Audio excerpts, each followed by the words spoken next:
Well, good afternoon, all. My name is Vitaly Kazakov. I'm a postdoctoral researcher at Aarhus University's Media and Journalism Studies departments.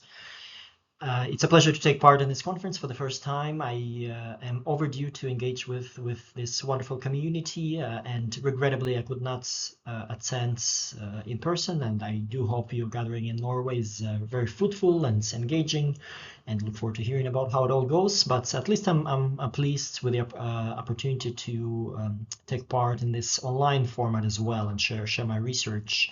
I'm also very grateful for the Emerging Scholar Prize as part of this conference. Thank you very much for that.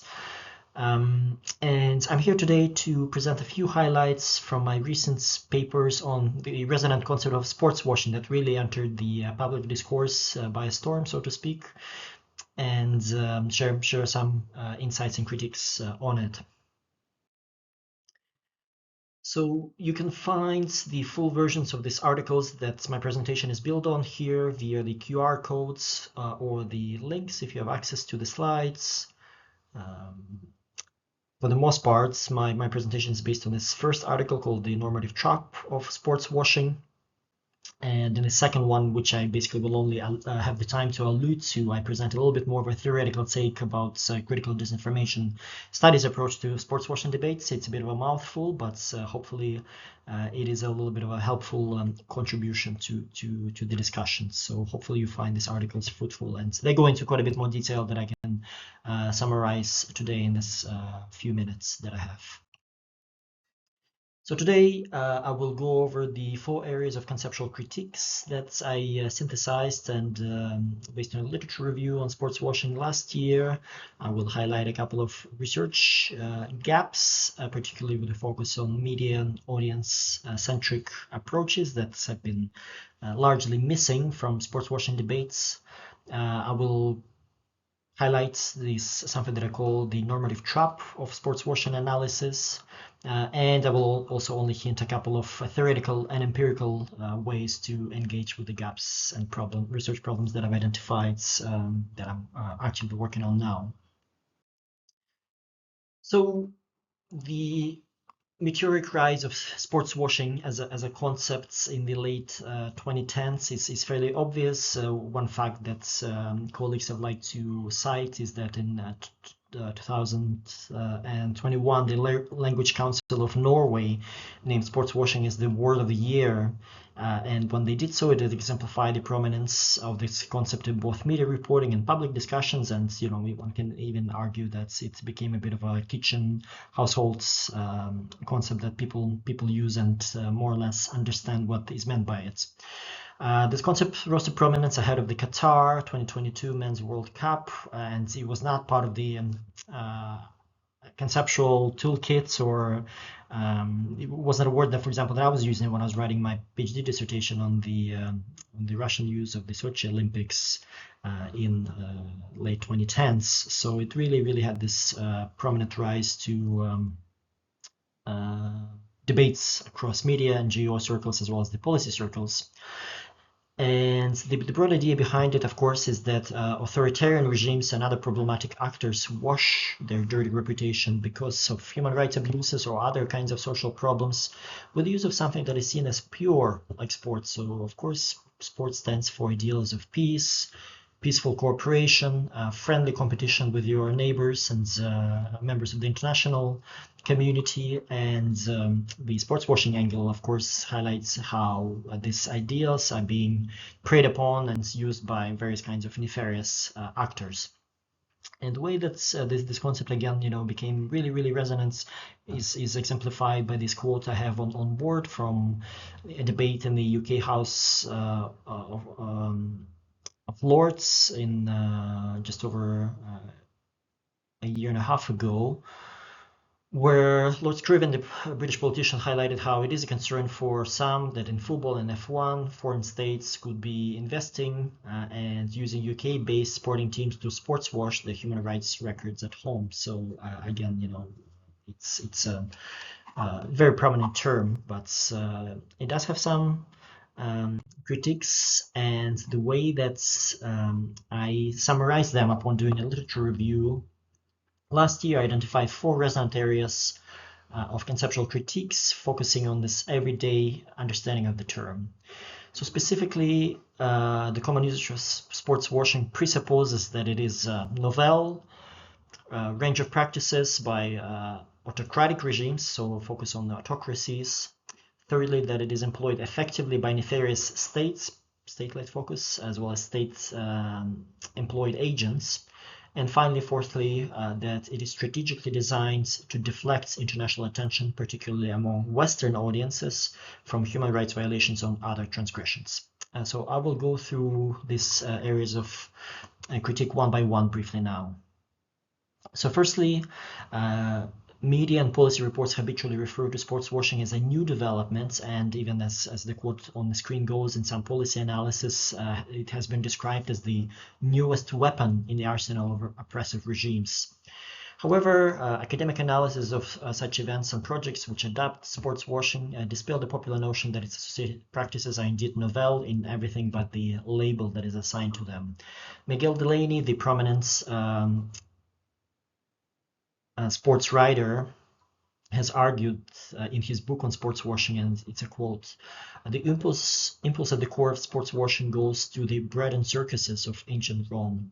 That idea can take many forms, but the fundamental motivation connects many different historic events. It's no coincidence that Benito Mussolini's 1934 World Cup and Nazi Germany's 1936 Olympics both evoked Roman pageantry. Neither was about destruction or washing, it was pure projection and propaganda. So while appreciation for the utility of popular sports as a political tool is clearly not new, there are of course some tweaks that have been made in this popular usage across time in the contemporary periods.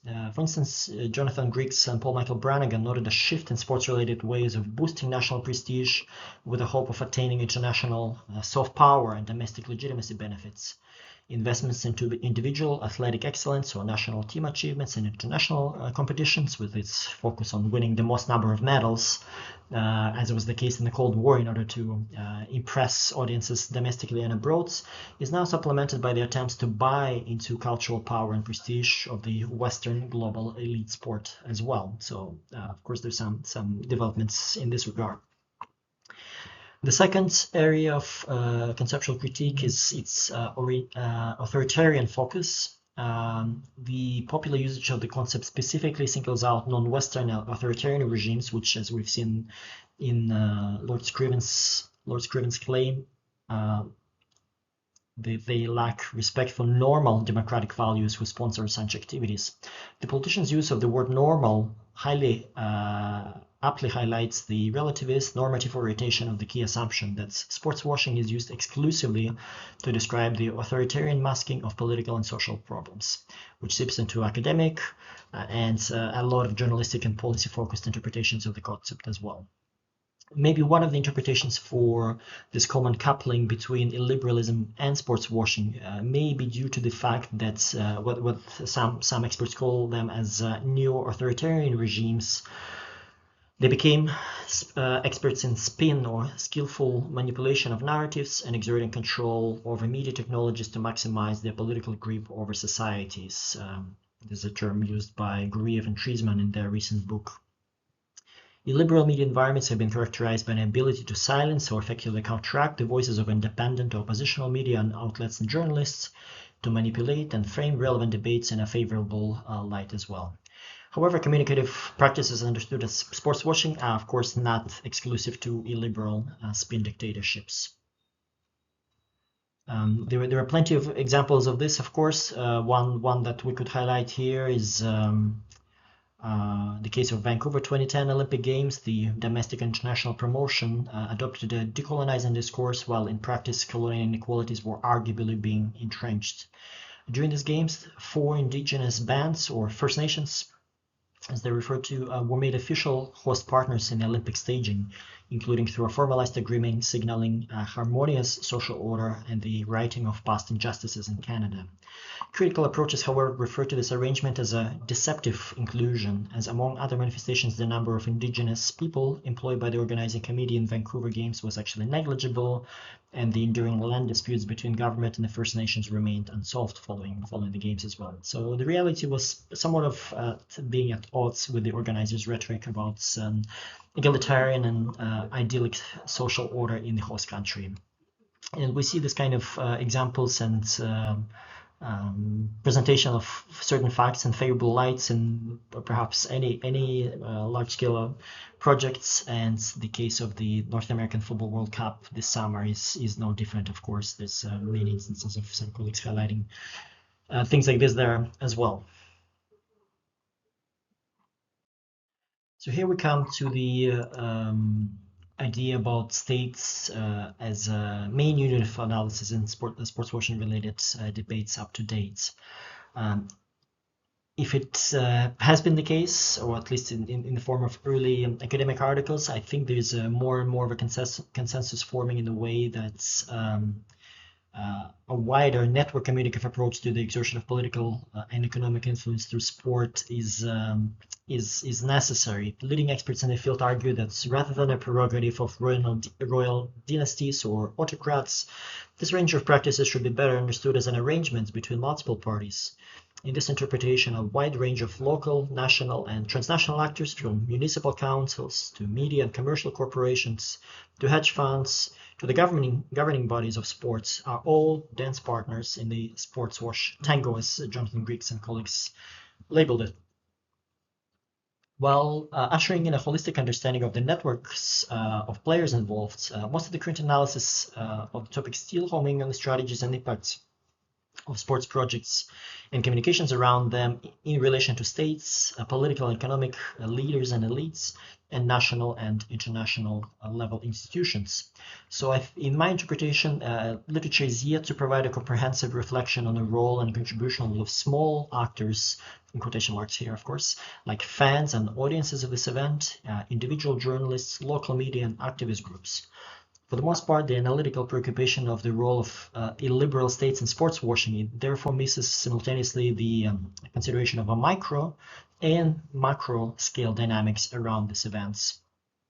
And the preoccupation again with illiberal states and analysis of sports washing also prevent us from better reflections on both overarching dynamics and key but often invisible stakeholders like media audiences of these tournaments.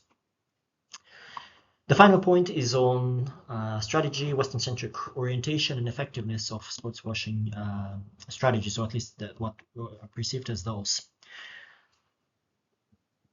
So critiques of sports washing homing on its common understanding as a strategic and effective tool for deception with the goal of concealing human rights abuses and other societal problems through sport. This perception of sports washing as a tool to cover up illiberal practices have been described as a logical but surface level conclusion to draw. And emerging qualitative research in sports washing mechanics and importantly effectiveness, although still in its relative infancy because the concept itself or the label used to describe the practices is still in its infancy, points to the contrary outcome, that audiences in fact learn about various problems and injustices precisely because of the increased saturation of media coverage around and NGO activism around these events as well. So the use of sports as a communicative platform to engage with various audiences should be indeed understood as a strategic choice by the actors who choose to host these events and invest into this kind of projects, but with much wider set of goals, both domestic and international, that don't stop about concealing human rights abuses, as it would be only one dimension to its. Sports washing frame has also been criticized for being Western-centric and exhibiting colonial and racist undertones, that it's focusing externally on Western audiences specifically, and also for interpreting related strategies as necessarily well-coordinated or efficient. Important question for us to understand the goals and effects of such practices outside of the Western world is still pertinent. For example, what are the lasting reputational effects of the Russia 2018 World Cup in China, or that of the Qatar 2022 FIFA World Cup in Argentina. And such analysis are outside of the scope of most sports washing analysis because they focus on the Western audiences. Finally, the perception that efforts to influence sport through investment are well coordinated may also be somewhat misguided, as often sports washing arrangements, as they be referred to, are made in opportunistic fashion where investors use this scattergun approach to hosting events and sponsorship projects as well.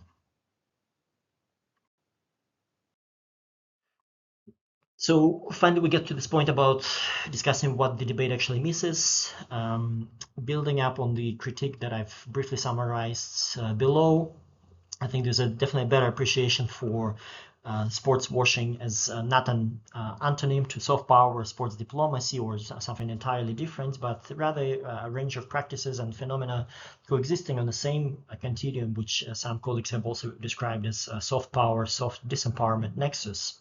But even with this kind of methodological or conceptual theoretical innovation, and new models like this are of course helpful, what has been missing so far is a media and audience-centric approach to interpreting the political power of such sporting projects in different settings. In the conditions of mediatization and globalization of society, sports mega events reach the scale that they do precisely because of the power of the media. The power of the media, on the one hand, curbs the opportunities for old school propaganda. But on the other hand, these new emerging technologies and evolving media environments also extend the reach to various large audiences, enabling control over desired media narratives, such as the ones that I've highlighted too, by neo-authoritarian states or other research-rich actors like corporations and technological entities as well. Mediation of sport has been interpreted as both a tool for the proliferation of sports washing projects, but also the biggest threats to their success. One simple facts here to highlight was about how the Qatar 2022 attendance, I think FIFA reported that there was something like a few million people who have attended the Qatar games as visitors to the games or visitors to the country. And in contrast to the few million attending in person, it was something like 5 billion people who were ultimately reached through various forms of mediation of the tournaments. So of course the scale of comparison is pretty obvious here. The role of sports journalism and its evolution here is important to highlight. So we in the Nordic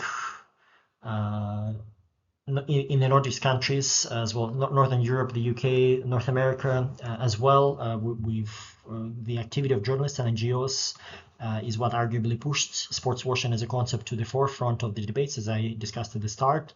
But at the same time, similar levels of focus and ability to conduct independent media or civil society work is not possible around other parts of the world. So of course there's an uneven distribution about debates about the sporting power of the political power of sporting events.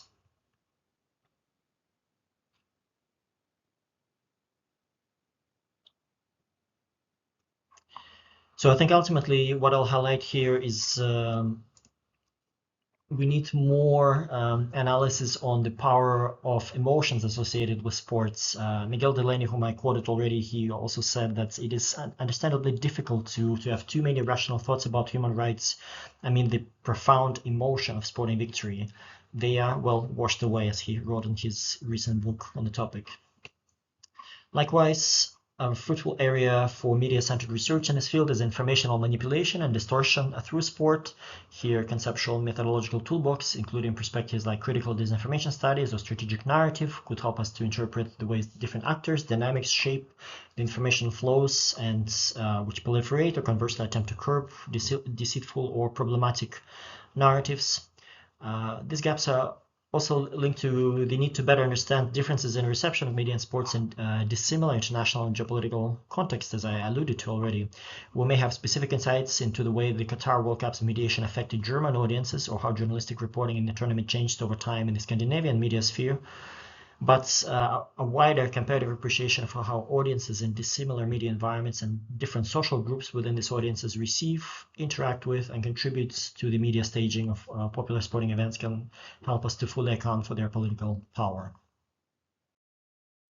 So coming to the end of my presentation, I'll just highlight the point I was making about the normative dangers of the normative trap in the analysis of sports and critical application of the concepts in academic and other kinds of analysis as well. So despite this growing scrutiny of the concepts, there's a lack of consensus about its definitions.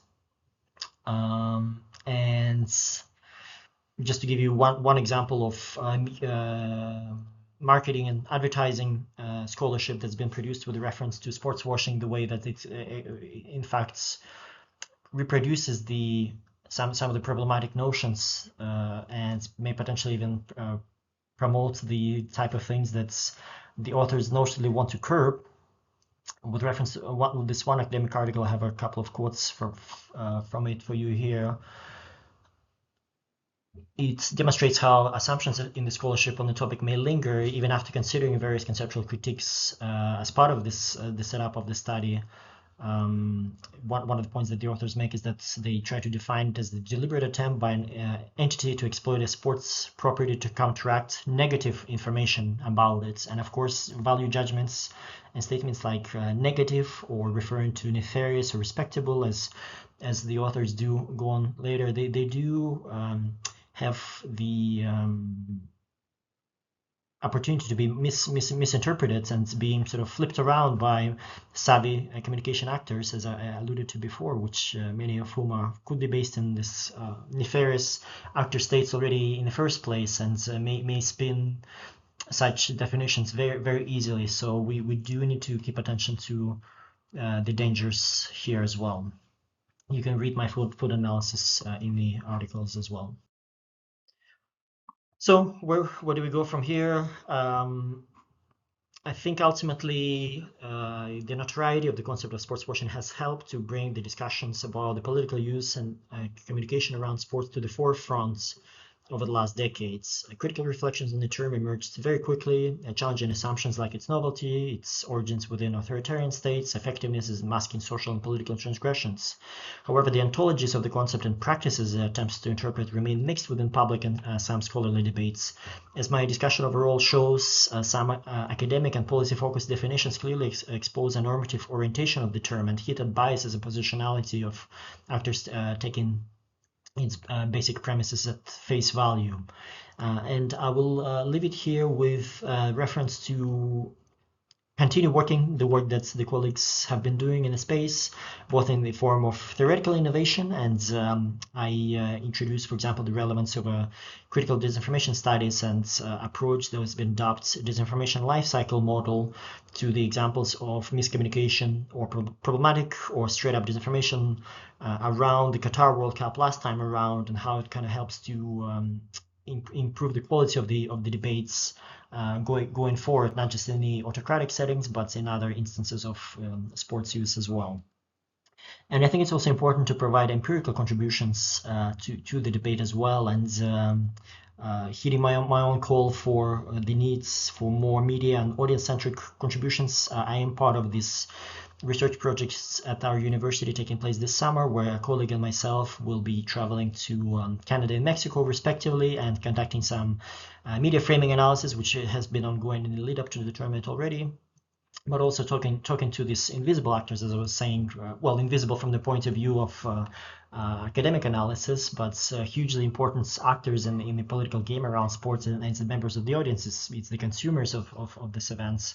So how do they make sense of it in different language, cultural, geopolitical settings, I think is an important question, and this is something that we'll be trying to answer as part of our presentations and research in Canada and Mexico this year. And you can read about this project as well at the QR codes here. In the meantime, I'll stop here. I very much appreciate the opportunity to share this research with you, and look forward to engaging with you through different ways as well. I hope you have a wonderful conference, and thank you very much for your attention.